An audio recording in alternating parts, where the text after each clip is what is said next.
carbohydrates in some of them. There's some are oatmeal raisin. Some are oatmeal raisin. Those are basically good for you. For the health. Well, and we can just see ourselves there. This is what I feel like I'm on TV. Hi, stream. Hi, live stream. Hi to my mom, probably. Hi, Mom. Oh, hi, Alicia's mom. Hi, everybody. Well, look, this gives me so much pleasure because I love this woman so very much. I will tell you how we met. Wait, how long ago was it? 3 years? 4 years? It was 3 years? 2023.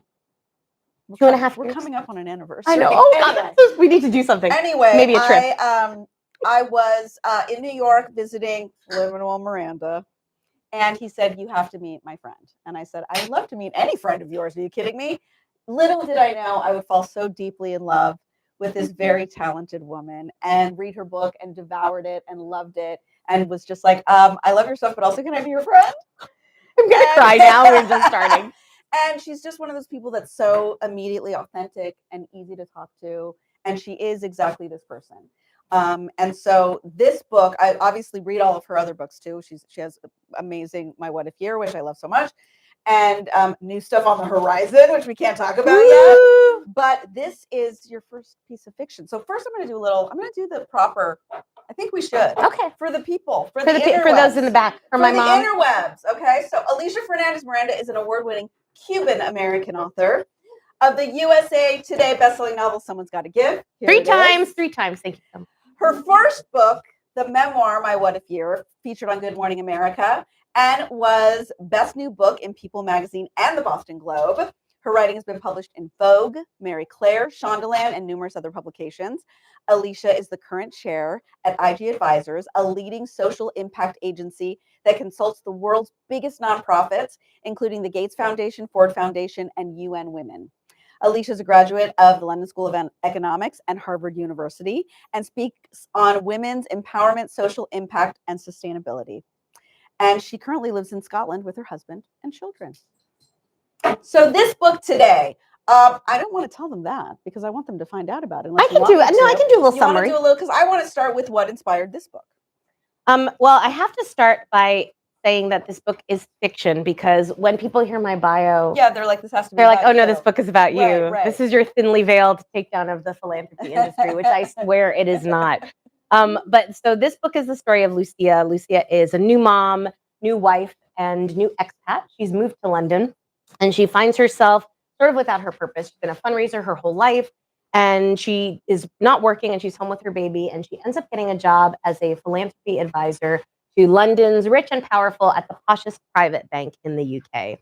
And hilarity ensues off the back of that. So I started writing this book as soon as I put My What If Year to bed. I had finished all the edits, and they were like, great, the book will come out in a year. We'll see you then. And I was like, wait, what? First of all, I have to wait a whole year for this to happen. But also I had just fallen in love with this process of writing, and I was so excited by it. And I couldn't imagine not working on something else. And I don't know if I had met you by then, but someone who really inspires me to keep working is you, because you constantly have incredible projects on the go. You're so prolific in terms of your creativity and your output.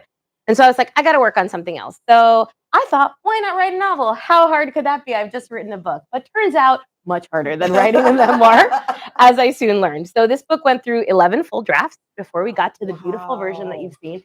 I really had to learn fiction from like the ground up. And when you say full drafts, so because I'm very interested in this, so I'm sure these people are too.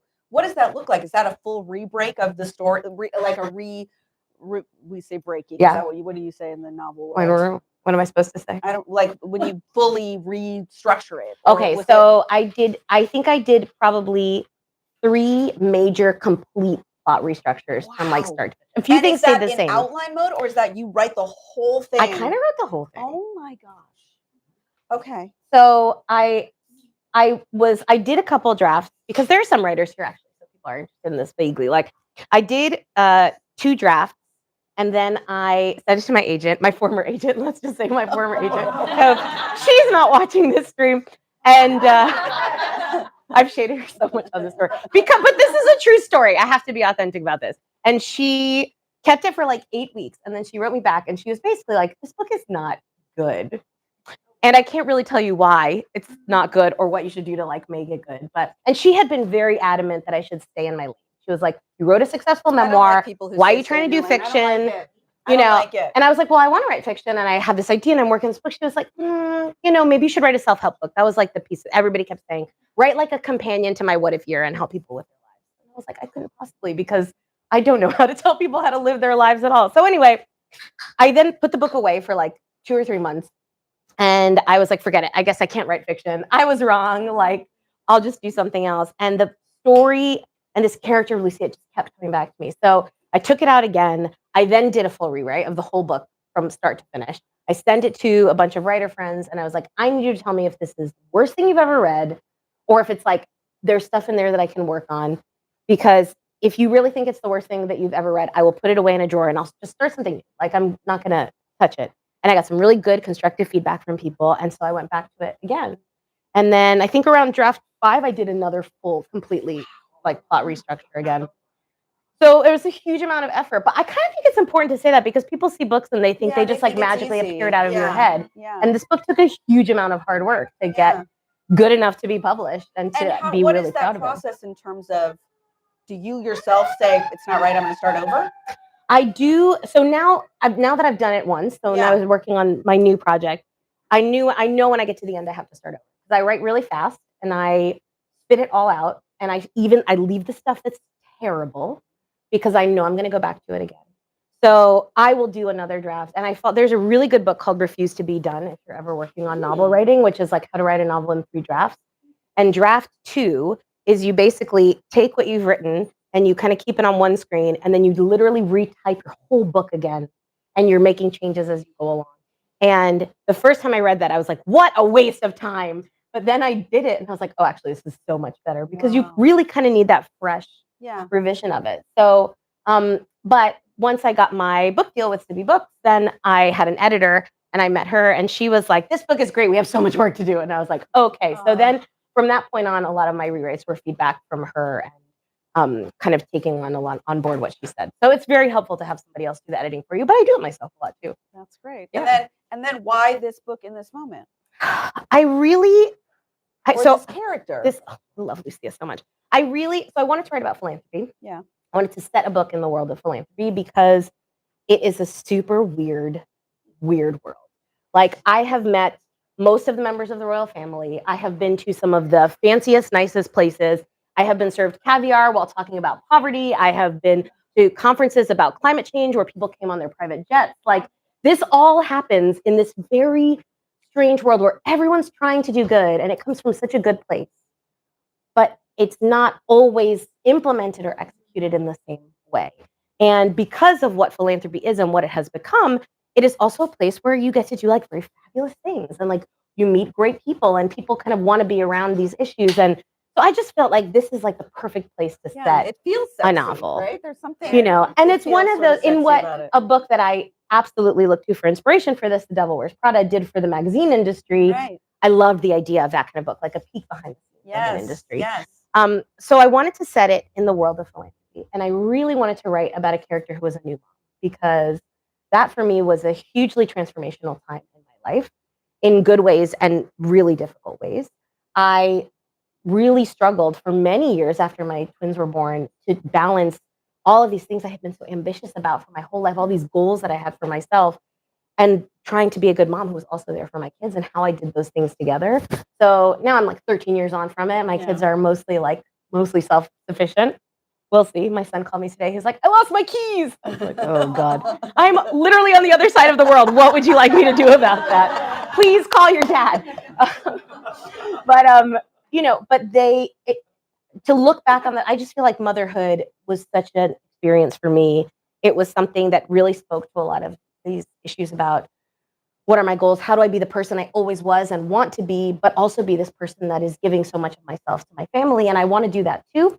And it just seemed like the marriage of those two qualities were really what I wanted about motherhood, because you're very vulnerable in like sharing, in my What If Year, but also in discussing what it means in this moment to be a mother too. Because many of us were brought up by moms who were either single moms or moms that were working moms.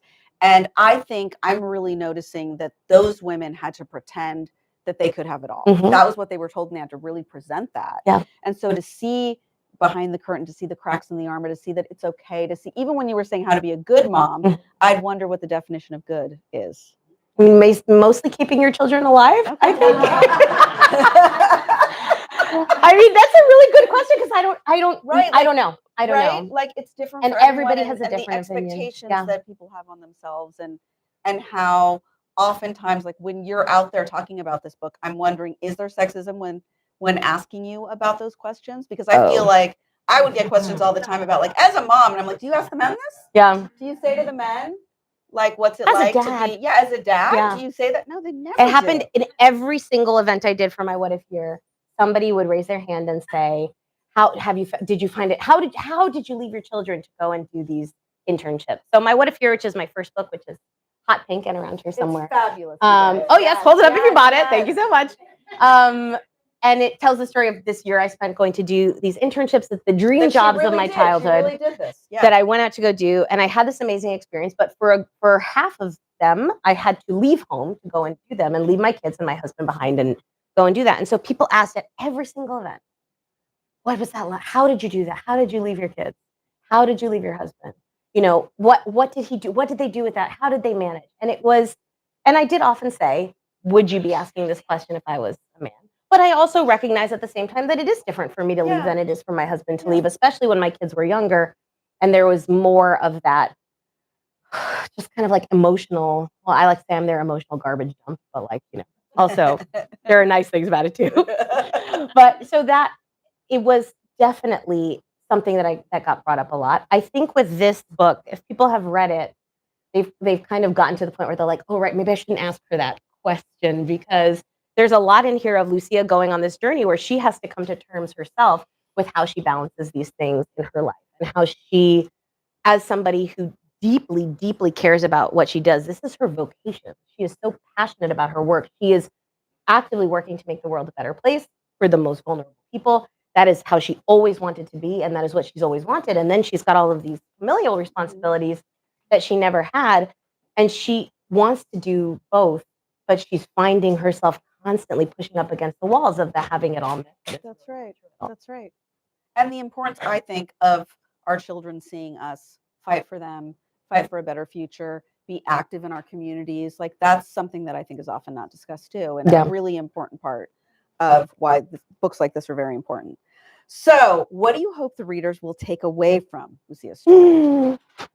So first and foremost, I hope that people have fun reading the book, because I wanted to write an entertaining story, because I like to read entertaining stories. Yes. Like, if somebody tells me a book is heart-wrenching, I will not read it. I won't read it.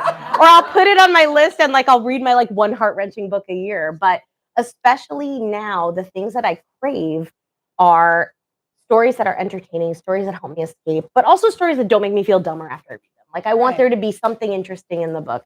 So I want people to be entertained. And I also would love if people who read it, and it's been fun because I've done like a real mix of events. I'd say half my events have been philanthropy world events, where I'm in a room of fundraisers or program officers for foundations or people that really know this world well. And those conversations are very much about the world and what this means and what's happening in philanthropy right now. And then there's just people who read it and may have had no exposure to philanthropy at all. And so for those people especially, I want them to see that this like shadow world that exists actually has a really significant impact on our day-to-day lives in a lot of ways, but also that there are lots and lots of ways to do good and embody the spirit of a philanthropist without having to give away millions and tens of millions. Right. I mean, if you're not incredible, don't you just want to hear her talk all the time? I do. All right. I want to hear you talk all the time. I'm like, what about Gloria tells us things? Okay. Ooh. Reviews have called Lucia's attempt to be the best mom, wife, and career woman relatable. What was this your intention? Which we kind of covered that a little bit. And how did you achieve that? I don't know how many of you have read The Likeability Trap by Alisha Fernandez. Yes, you know Alicia too, right? I know Alisha. Our friend, yeah. Alisha knows a lot of people. So in the book, she like goes through her history of life as a people pleaser, and then how she's really trying to not do that. And I read that book, and then I was like, oh, okay, I'm never going to not be able to do this, because I desperately wanted people to like Lucia. I did want her to be a relatable character. Maybe one day when I read and write more heart-wrenching books, I'll make unlikable narrators. Like, that is something. And I do enjoy books like that sometimes, but it was like really important to me that people liked her. Yeah. And of all Well, of the new momness too makes you want, right? Yes. Like that you do want to shine a positive light on that Yes, too, and not exactly. having questions and balancing and all of that. Totally. I think that's the right. And that call it's at that okay, point. that it doesn't make you a terrible person or a terrible mother if you're not in love with every element of motherhood, which was not my experience. I love my children more than anything in the world. There were lots of parts of being a mother that I really struggled to come around to. Yeah. And so I really wanted her, I needed her to be different from me. And that was probably the toughest part, like writing task for me. And I needed her to be somebody that people liked. And I got feedback in early drafts that were like, I don't get her. Like, I don't like her. And so I worked so hard. And several of the kind of passes that I did were just Lucia passes. So it would be like, I'm only going to look at everything she says, everything she does, every action that she takes, and see, is it consistent with her character and who she is? Is it coming off in the way that I want her to come off? And really focusing on making her a likable character, which is not the same as a relatable character, I would say. Right. But I think the things that make her relatable are the mistakes that she makes, are the insecurities that she has about herself. I think those are being someone who is like a badass in a lot of ways, but also not perfect, and where she has one amazing day at work and then she goes home and she's like screwed everything up with her husband. Like, I think that is relatable because that is real. And so I wanted her to be likable, and I got someone that was relatable and likable. I hope you like her. I love her. Love her so much. Feedback-wise, I'm curious, what were the things that people found unlikable that you changed? Well, there was a lot of feedback at the beginning that she was too negative about motherhood. Negative about motherhood. And that people weren't going to like that. And I was like, well, okay. Interesting. Okay, fine. But I think that there was some of that was really valid in terms of like, she needs to be having more in both her motherhood and her job. She needs to be having more fun. Like, why is she doing this if she is constantly questioning how much money people are spending on galas? Why does she, surely there are some great things about being a mother to an 18-month-old, which there are. Yeah. And I think that even though it's absolutely not, it is a novel and she is a fictional character, I did have to take myself back to the early days in my philanthropy career and my early days of motherhood and remember the joy in that.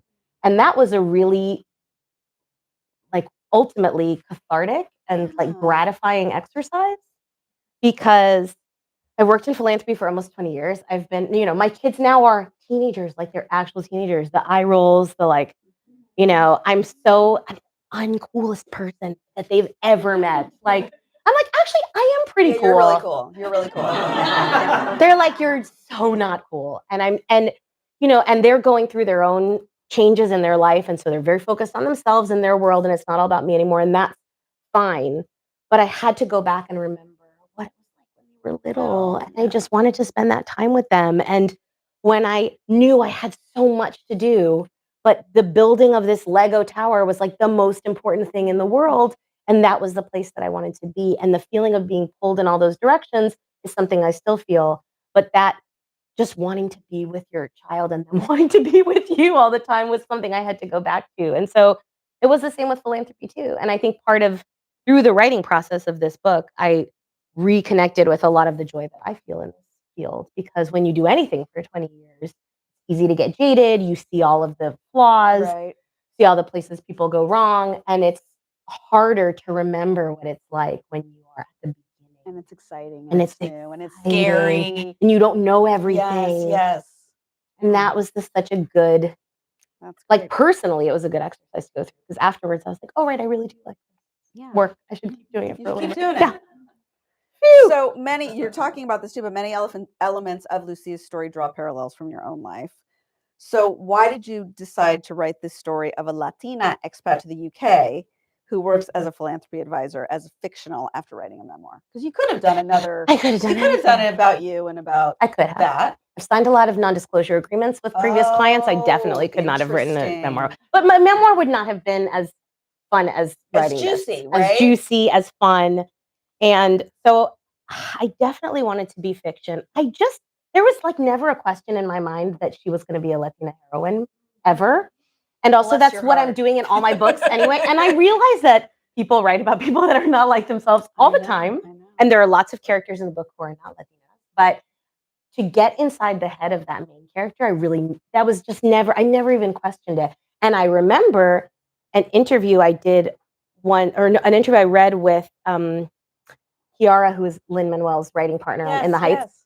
And she talked about working on the script for In the Heights, for the film, and making it in the script, putting in various lines that referred to the character of Nina being Afro-Latina in the movie. And that she was like, if I didn't put it in the script, they were never going to cast an Afro-Latina in that role. So I had to write it in. Right. And so I think part of it was also thinking, like, if I don't write this, Right. and I don't make it so clearly a part of the story, then it could be anybody. Exactly. Yeah. And I'm sure she's great at what she does. She's great. I'm sure she's a great person, but that's not who I want to, continue on this story in different veins. And it's just not, it just didn't feel authentic to me. And it did feel important. I have written about this, about how there's just so few messy, complicated Latina heroines. You are responsible personally for having written a lot of them. And so why wouldn't I want to put that out there? If I have the opportunity, people are going to read my stuff. Yeah, like that's what I'm going to write about. So it was like a no-brainer to me. Maybe someone will make a movie of this book and we can then get past a whole bunch of Latinos in that. I love it. Yes, please. So fellow author Sally Franson called this The Devil Wears Prada set. Did you see how I tried without the glasses? And then I was like, I'm kidding. I'm absolutely not reading anything tonight, which is why I don't have my glasses on. Devil Wears Prada, but set in the world of charitable giving, which is so spot on. So was that intentional? I mean, yes, but I didn't pay her to say. She just said that. I didn't even pay her. Yes, isn't that exciting? That is exciting. I took apart the book of The Devil Wears Prada because, as I said, I was teaching myself how to write fiction. I had never written fiction. Yeah. So much of my memoir writing process was like literally my stream of consciousness of what I was thinking, which is not to downplay that there was craft in it, but that book went through 2 rounds of edits, maybe. My editor left the company before the book came out. Like, it was very, very quick. And it's very much, people say to me all the time, when I read that book, I feel like I'm listening to you talk, which is a very big compliment, but that's kind of what it was. I was like, this is my voice in my head, and these are the things that happened to me.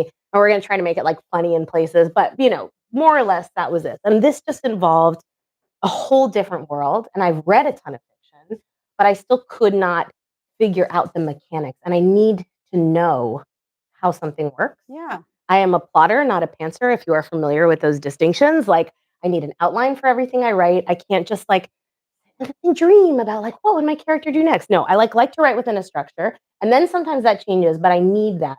So when I started out this book, I was like, how do you write a novel like this? How do people write novels like the ones I like to read? Let me take one and figure it out. So I took The Devil Wears Prada. I went chapter by chapter. I pulled everything out. I summarized what happened to each character, when the different story beats happened. I got Save the Cat Writes a Novel. I looked at that. I bought it. I looked at that and I just tore it apart completely, because I think what Lauren Weisberger does in that book, which I love, is this amazing job of making you understand the world of magazines through the eyes of this one character who's going through a very relatable journey. It's her coming of age story. And she weaves those two things in together so well. And so I just want to know, like, how did you do it? So I just took apart the entire story and tried to figure it out. I think that's the way. I mean, every year that I write a pilot, every year I rewatch Cheers. Like with the script, it's a perfect pilot. It's a perfect pilot. And I'll go through and be like, oh, right, one location. He comes in, every first character's line, it tells you everything about the character. I'm going to rewatch it. I haven't seen it in years. It's exquisite. And so I do that, it is like a reminder of like, what are the greats? How do we honor the greats? How do we find the things we love? Because I think it also holds up, which is also a big thing. And the fact that Devil Wears Prada holds up so many years later. And that you took that and did that, I think is a great learning tool for creatives. I think it was just, I know how my brain works and how I like to learn things, and that was really helpful. But outliner too. But you don't need to reinvent the wheel. Like, there's brilliant people who have written brilliant things that I have loved, and so why wouldn't I try to learn from them? Because your voice is your voice, and so it's going to be different. But you're going to do your thing to it. Exactly. But there's a structure that works, and so why not learn from that structure? And I learned so much from that exercise. Yeah. Oh, that's so cool. I love that. Okay, so Lucia's arc explores the difference between meaning well and doing good in the world. Can you tell us a little bit more about what you mean by that? Okay, so I'm going to tell my favorite story. So I'm off the back. I did 15 days of book events on the East Coast, and it's my first West Coast event with all of you. And my mom and dad came with me to most of my East Coast events because they follow me around on tour like yes, groupies. of course. And I love them for that. And at every event, I told this story the first night, and then at every event, my mom stood up and said, "You need to tell this story again." So, Mom, if you're watching, I'm going to tell this story. So, to illustrate this distinction, I have told this story about one of my earliest clients in my early 20s. I was consulting for a firm in New York, and it was like the kind of very Wild West early days of strategic corporate philanthropy. Now, all the time, you see companies that are sponsoring things that are connected to their brand. But back in the early 2000s, companies would just throw money anywhere they wanted. And they were starting to learn about what this thing meant. And so they would come to us like, "Oh, we have $28 million. We've been spending it on the garden club every year. Like, what should we do that's connected to our brand and community?" And I was like, "I'm 26. I'll tell you what you should do with that money." So we had this client that was a pharmaceutical company. They were based here in LA, and they were going to put something like $10 million a year towards this program that they asked us to design. And so we spent like 9 months designing this philanthropic strategy for them. And to do that, we talked to their employees, we talked to the leadership of the company, we talked to their consumers, we talked to the communities in the places where they worked, and we put together something that matched what their brand was about and their needs, which was this like beautiful access to health for immigrant women program that was going to be in LA, and they were going to build a center, and then they were going to have all of this like community outreach and sponsor all of these existing nonprofits. And it was like an amazing strategy. I was super proud of it. And then when you're a consultant, you hand it over to the client, and you say, "Thank you very much." And then you may never see them again, and you hope they do something good with it. So we handed over this piece of work, and then 6 months later, I get an invitation in the mail inviting me to the launch of what they decided to spend their money on, which was a supersized model of the human colon that they were taking to tour around the US so people could learn about their colon. Wait, are you walking through a colon? You are walking through the colon. Like you you're are the poo. You're the poop. You are the poop, Sure. and you are following the journey of the poop. Sure. And they were launching in Grand Central Station. I was living in New York at the time. Did I want to come and see the model of the human colon in Grand Central instead of the millions of dollars going towards it? And I didn't go walk through the colon, but it was a very harsh lesson very early in my career, which was that people have very different ideas about what doing good actually looks like. So I've met very few people in my 20 years in philanthropy who don't mean well, who aren't coming from a good place. Some people are not coming from a good place, but overwhelmingly people really, really care. They want to do good. But there are so many different ways that you can engage in doing good. And some of them are better than others, and smarter than others, and more thoughtful, and take into account what the needs of the community are versus just what you want to do with your money. And so that tension was something I really wanted to explore, especially in this world where it's wealthy people's individual money, and they're coming to philanthropy. And I've worked with many amazing high net worth individuals, as you would call them, who have done incredible things and who have been thoughtful and wanted to listen.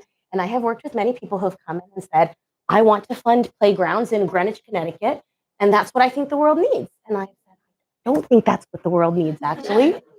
Just saying that I think Greenwich has a lot of beautiful playgrounds already." So it was important to play with that tension, because I think that for people that work in this space, and I know there's some of you in here tonight, like that is a real thing that exists. That wanting constantly, the knowing that everybody has really good intentions, but they're not always doing things in the way that's going to have the greatest impact. And so helping them figure out. Wow. Okay. So Lucia often tells her daughter, "Let's go do something great." Does that mantra come from your own life? And what advice would you give readers who want to make a positive impact? Okay, this is actually like the perfect segue. Are we supposed to move into Q&A time anyway? Okay. Okay. So here's what I would say. If you purchased a book tonight, you have a bookmark inside your book. I would like you to take out that bookmark and look on the back. Does anybody have a rainbow? Rainbow sticker. Dun, dun, the suspense is killing. Woo! Okay, so congratulations. You are the winner of our $50 Insomnia gift card. It's for Insomnia cookies. Thank you to my tour sponsors, Insomnia Cookies. But now that I have your attention on the bookmarks, there is a little QR code on there. And the QR code, and you are welcome to take out your phones now and scan it if you would like, because it will take you to a very quick and easy way that you can do something great. So did I grow up with that concept? I mean, I didn't have a grandparent telling me that. That was a completely made up scene, which I really love, this scene with Lucia and her grandfather. But my mother in particular has just been, she's one of the most generous people I've ever met. She volunteers all the time, almost like she's like a pathological volunteer. And she is constantly thinking about how to make other people's lives better in everything that she does. And I am much more selfish than she is as a person. But I also think that what she has taught me is that there are so many very small ways that we can make a difference in the world around us. And especially now when things feel so darkly apocalyptic and people kind of feel like giving up, I really want to make sure that people do not lose that spirit of joy that comes with giving. Part of it. So tonight we are supporting This Is About Humanity, who are an incredible organization. They support reuniting families. They do incredible work with, I mean, you actually, I do a lot of work. Yeah, you do a lot of work with them. You did a fundraiser Elsa, for them for yes, your birthday. I did. Yeah, I do fundraisers for them for my birthday.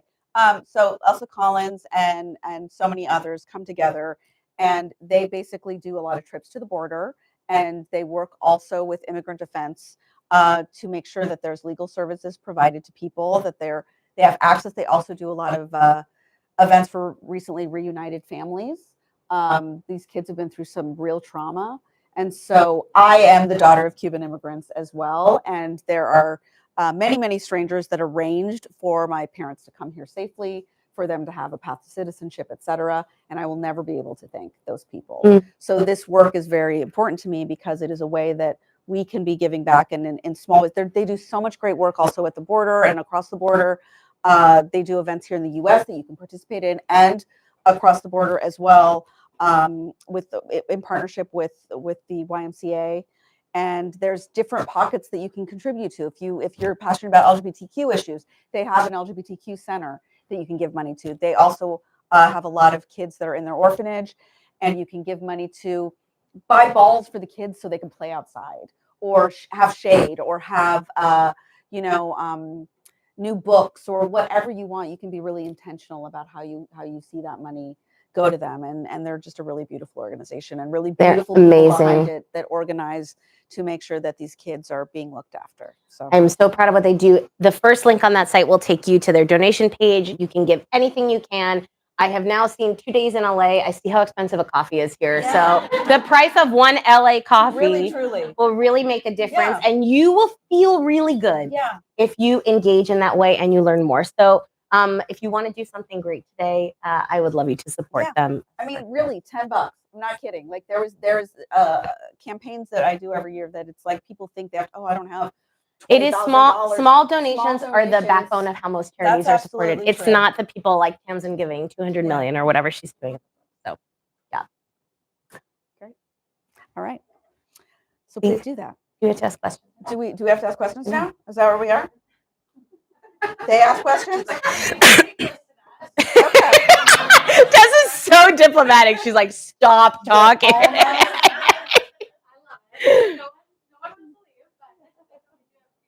I'll be here all night. Yeah. Do you guys have questions? Come on. If you don't, Gloria can just ask me more questions. Yeah. This is kind of going back to the likability that both of you kind of tackled in your respective projects, but I think as Latinas and as the Latina community across the board, we struggle with wanting to be perfect and wanting to impress and being better than what we need to be shown in certain spaces.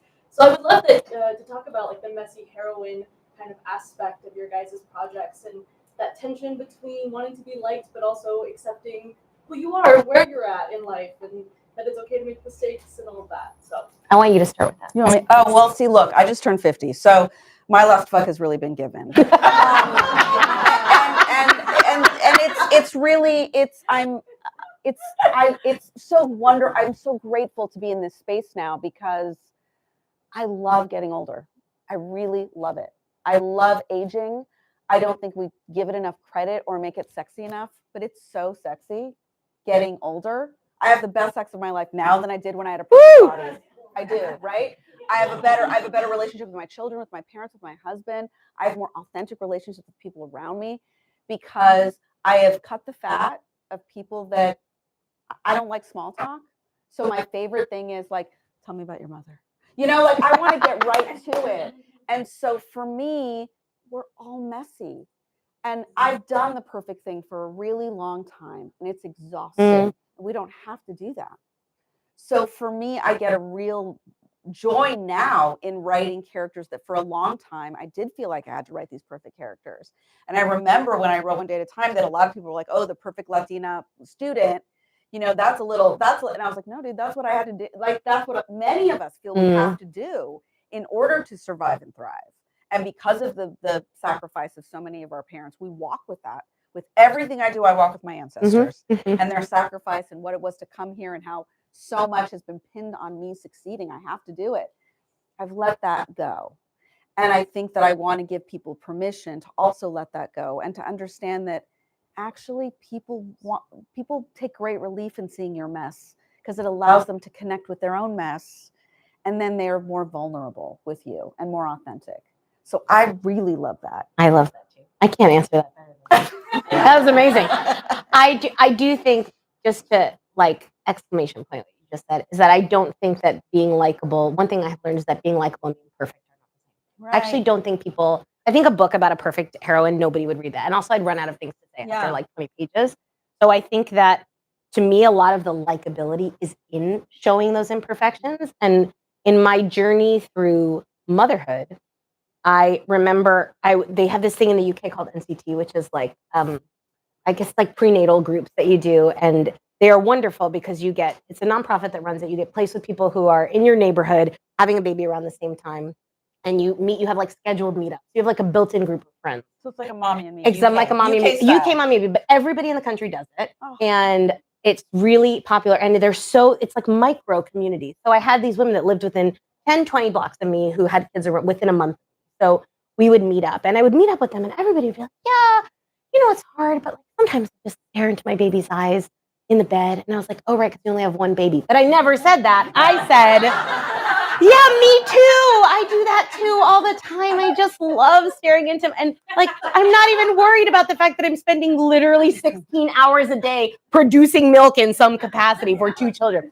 But I said nothing because I felt like I was a failure for not embracing these like quiet moments as much as they did. And then when the twins were like 4 months old, I found a local gathering of twin moms and I went there and I was like, so stressed taking them on the bus, like got them, they were sleeping when we got there. And then I get there, it's chaos. Like a gathering of twins is just mind blowing. Like they were like running around everywhere and throwing things and they all look alike. So there's like matched pairs. And so I put my sleeping twins and I walk in, I get a cup of tea and the woman says to me, she's like, so how are you doing? And I said, you know, it's fine. Like it's hard, but I look into my baby's eyes and she was like, really? Because my first year of having twins was like a war zone. I felt like every day I woke up and I was in a war zone and then I went to bed and I woke up the next day and I was in a war zone. And I was like, me too!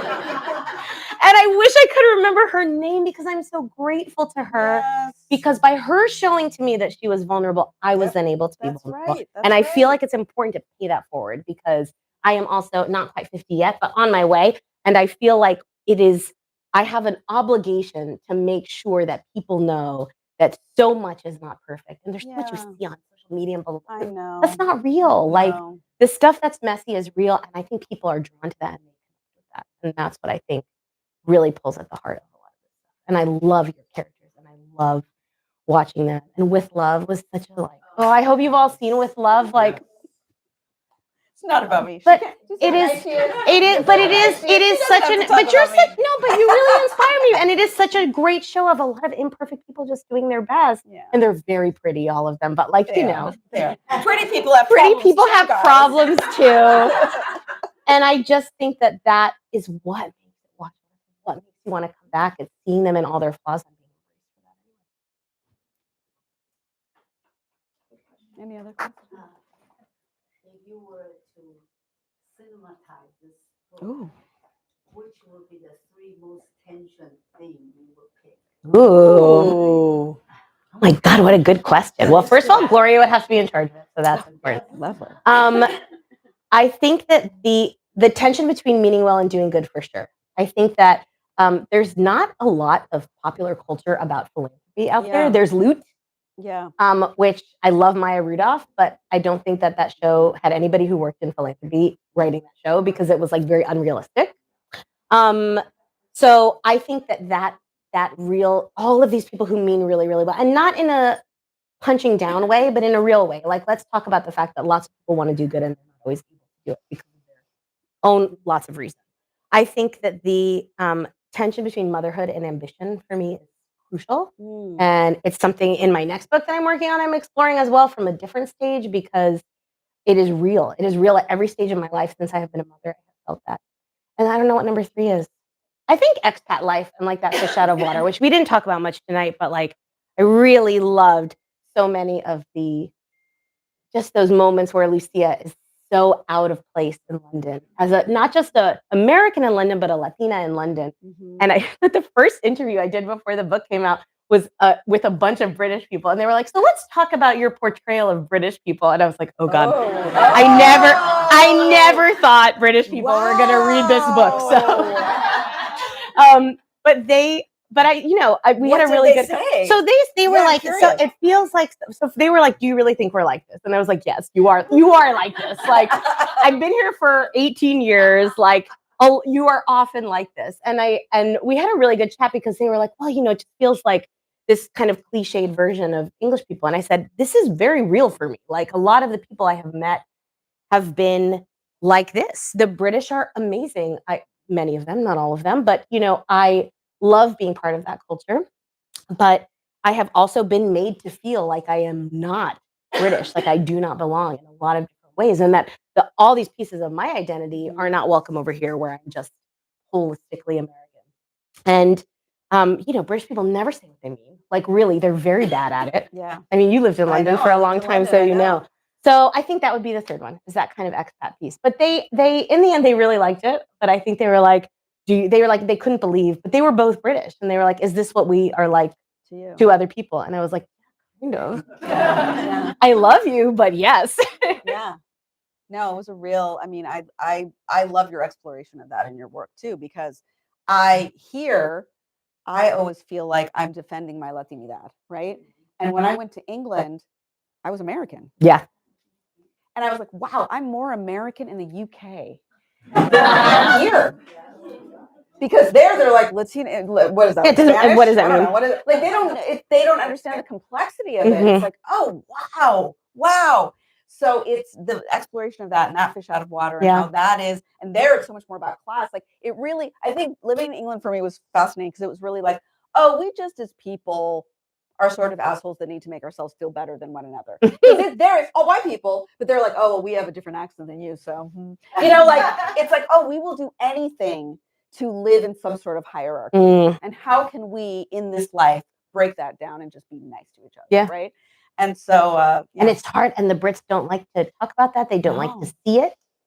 Social mobility in the UK is horrendous. I think it's much worse than it is here, actually, because it is very difficult to live a different life than your parents did. And they also have no issue whatsoever with somebody being born into something. Like the royals were just born into being right. They didn't do anything extraordinary in order to do that. That's an interesting environment to live in. Yeah, that people are just born into something and then they're accepted. And having grown up with this very much like the whole narrative around my childhood, which was like, we are immigrants. We are here to build the American dream. If we work really hard, we can get it. We are stronger because we came from nothing.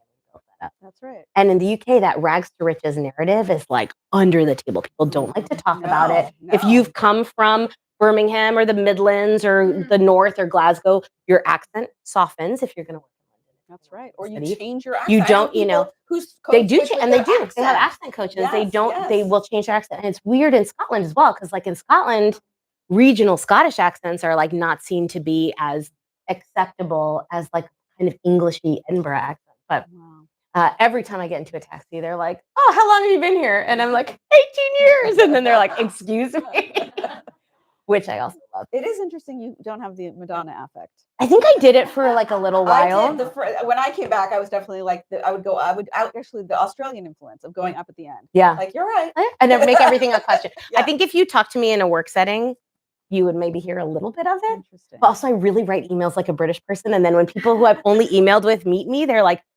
whoa. Because I work, the overwhelming majority of my career has been in the UK. Yes. So I'll write and be like, yes, well, let's just pop this in the diary and then we'll just meet later. And then they're like, you don't sound talking like you sound on email. And I'm like, I'm one personality is what can I say? Right now, it's really hard to be a human being. My previous boss, who I'm very grateful for, because that's how I know Gloria. I wish every day that I could ask him. Oh God, me too. And granted, he was a rich white man, right? Yeah. But he wasn't always a rich white man. Right. He was a citizen first.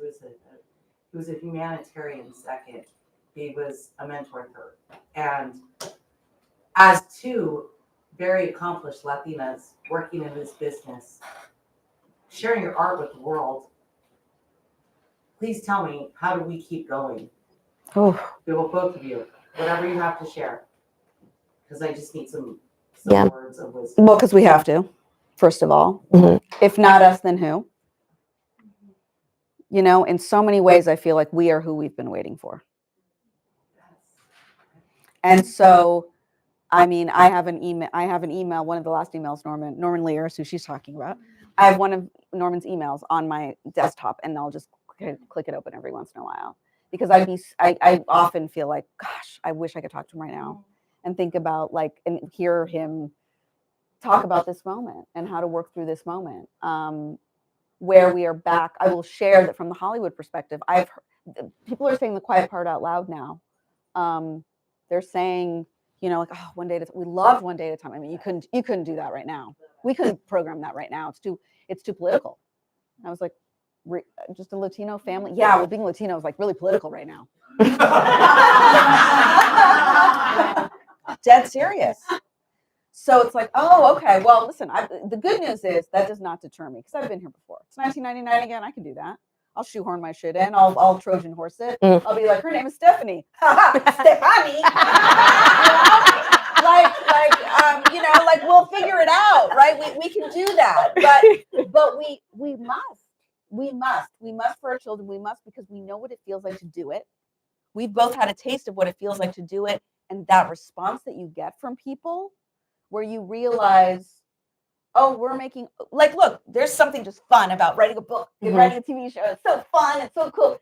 Then you see the people that come up to you and are like, there were days that this piece of art that you made helped me not kill myself, helped me be proud of what my parents did and where it came from. And you can really see how the work that we do matters beyond entertainment. It really can make people feel seen and heard. And I'll share a story. I share a lot that I don't know that I've told you this. I want to hear it. So it's about art and policy. And granted, this study was done in the 90s. Mhm. Fabiana Rodriguez, who you should all follow if you don't. She's an incredible artist. Yeah, she's out of amazing. Oakland. She did this study on impact from art to policy specific to the United States. And she said in the 90s, it took about 10 years. So if you're talking about Will and Grace, you're talking about Laverne Cox on Orange is the New Black. From there, as you can see, 10 years, people see it. It's in the mainstream. People are talking about it. People are tweeting about it. And then 10 years later, policy change happens in DC. That's what used to happen. We used to also watch more of the same things together. And I honestly feel like a lot of the fracture that we're experiencing in this moment is because we're not sharing art. We're not talking about the same things in the same ways. And it's something I'm trying to, as an artist, wrap my brain around because I want to just not just talk to my people. I want to build a bridge. I want to say, you don't know who we are. So if you get to know who we are, you're going to feel differently. I promise you, right? But she did this big thing about this 10-year gap. And I really sat with it. And then I thought about my parents coming here from Cuba. They came in 1962. They were put in camps in Florida City, but they got blankets and pillows, but they were separated. They were unaccompanied minors separated from their parents. Okay. Now, at that time, yes, there were some people that were out there like, we don't want Cubans. But for the most part, the country was pretty adaptable and amenable to 14,000 Cuban children coming. What was different in this country? What was happening in 1952? Oh, the number one show in America was I Love Lucy. Oh, there's a Cuban on TV and he's married to a white lady and he's working and he's funny and he's great and he just wants to live his life, right? So I firmly believe that Desi Arnaz is the reason I'm here. Right? Yeah, Desi. So when you see that and you hear that and you go, oh, this thing that for me was fun and I hope I get to do it and what a dream. And it's about more than that. It's about making other people feel seen through the work so that one day they can be sitting somewhere and saying, because of this piece of art, I got through a difficult moment. This is when the artists have to get to work. This is when we have to show up more than ever. So beautiful. And so us waking up and remembering that purpose, I think is the thing that will get us through. That's amazing. Oh, I have not heard that. I'll add just one small thing to that, and then we should probably wrap up. It's like, yeah, whatever. I could sleep here overnight. Okay. Thank you. I have heard you speak about Norman Lear before, and I've heard other people speak about him, never with a negative word. No. So I would say, can you be to somebody what he was for you? And I do think that I have the great privilege of living overseas. I do not have to engage in the same way that in the US, everybody has to engage on a daily basis, but particularly in LA, you have to be engaged with what is happening in the world and you are seeing it affect your communities. And it is so difficult to come in from the outside. And also I feel guilty sometimes that I get to shut it off a little bit when I go home and, you know, we have our own problems in the UK, but they're different. And, but I really think that the power of small actions, of putting out in the world what you want to be getting back is so important. You know, my husband he called me yesterday and he was like connecting some friends. We have an amazing friend who is, I think, going to be the candidate for the Senate seat in Florida, the Democratic candidate in Florida. I think this is secret, so I won't say what his name is, but this is and he is just the most amazing person. So my husband was on the phone with him for like 2 hours being like, all right, we're going to do a fundraiser in Miami and Christmas when we're there. We're going to connect you to these people. We're going to do this, this, and this. And afterwards he said, God, you know, I feel so good because I feel like I'm taking a positive action and I'm doing something. And I think there is an overwhelm that comes with the scale of the problem, feeling unable to fix them all or even one, but really from a personal day-to-day, like how do you wake up and show up to the people that matter to you, to strangers? And if you are an artist and you are creating art, then more power to you in that way. But that stuff matters. It really matters. And it has a cumulative effect. Because if everybody was treating people the way they wanted to be treated, we would all be in a much better place. I know. So it's like such a simple thing, but I think that like every day I wake up and I think, what can I do today that's going to make somebody's day better in a very small way? And it makes me feel better. And I think it makes them feel better. And then I hope that they will go on and make other people feel better. So, well, you've made my day better. This has been an amazing day. If you spend every day with Gloria, you can have a great day. Thank you, Alisha. And guys, please look. It may seem small, but tweeting about this, Instagramming about this, tagging Alisha, tagging Zibbies, that helps. We need books like this that are positive, beautiful portrayals of Latinos living complicated and interesting lives. So please, please, please take photos of it. Talk about it when you're reading it. Go, oh my God, that's my favorite line. Ask for it at your library. That really makes a difference. That's really good too. And then more will exist because this thrives. Yay! Thank you, Gloria, for Yay! Oh, that was so wonderful. Thank you guys so much. Good books for sale. I'm sure she'll sign them for you. Thank you. Yeah, right. If you twist my